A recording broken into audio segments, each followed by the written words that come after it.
ఆ వ్యక్తి వాళ్ళతో మమేకమై మండల స్థాయిలో 5 మండలాలకు సంబంధించి 10 మంది ఉంటారు. వారితో మమేకమై మీరందరినీ కూడా ఓటర్ నమోదు చేసే ప్రక్రియ.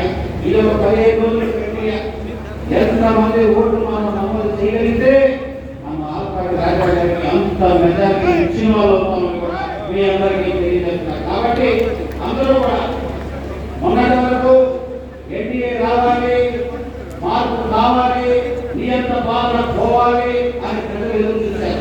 ఇప్పుడు చదువుకోవాలి, పట్టణంగా ఇది ఒక మ్యాండేట్ గా మన ఈ 150 రోజుల పాలన ఏ రకంగా ఉంది అని చెప్పడానికి ఇది ఒక ఉదాహరణ, చెప్పడానికి ఒక ప్రోగ్రెస్ రిపోర్ట్. కాబట్టి పాల్మూరు నియోజకవర్గంలో అత్యధిక మెజారిటీ మనం ఇక్కడ ఎవరైతే అభ్యర్థి పోటీ చేస్తున్నారో ఆ అభ్యర్థి మనం ఇచ్చే విధంగా అఖండ మెజారిటీ గెలిపించే విధంగా పాల్మూరు నియోజకవర్గంలో ఒక క్రమశిక్షణగా పట్టుదల వేసే విధంగా మనందరం కూడా కృషి చేయాలని కూడా మీ అందరినీ చేస్తూ నాకు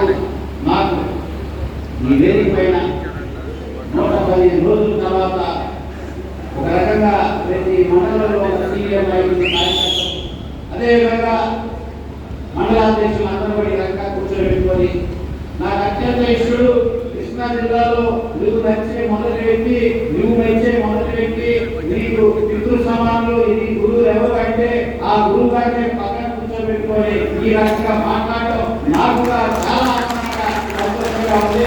కార్యక్రమాలు తీసుకెళ్ళావా, ఇంకా మాట్లాడతావా అనేగా ఉంది. ఎందుకంటే రాజకీయాల్లో పోటీ తత్వం ఉంటుంది, రాజకీయాల్లో అవసరం పరిస్థితులు మనల్ని ఒక వ్యక్తి ముందుకు ఒక వ్యక్తి వెనక్కి తీసుకెళ్తాయి. ఇప్పుడున్న కాంపిటేటివ్ స్పిరిట్ లో ఒకరికొకరు ఎవరికెవరు సహాయంగా ఉండరు.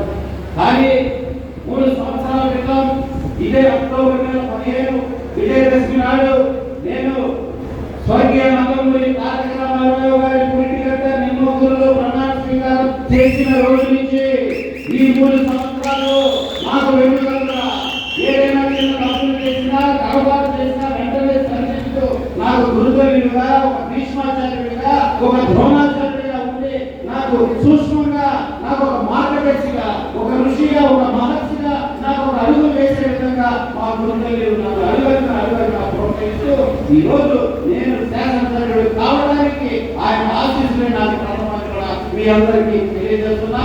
ఆయన రుణం నేను తీర్చుకోలేదని కూడా మీ అందరికీ తెలియజేస్తూ నిన్న సాయంత్రం ఆయన నాకు అన్న మాట మీ అందరికీ చెప్పాలి.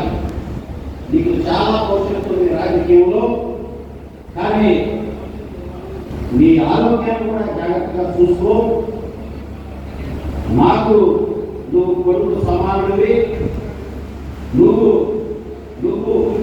అనే వ్యక్తి పాలనలో ఉంటే నేను ఇక్కడ మచిలీపట్నంలో గర్వపడతాను.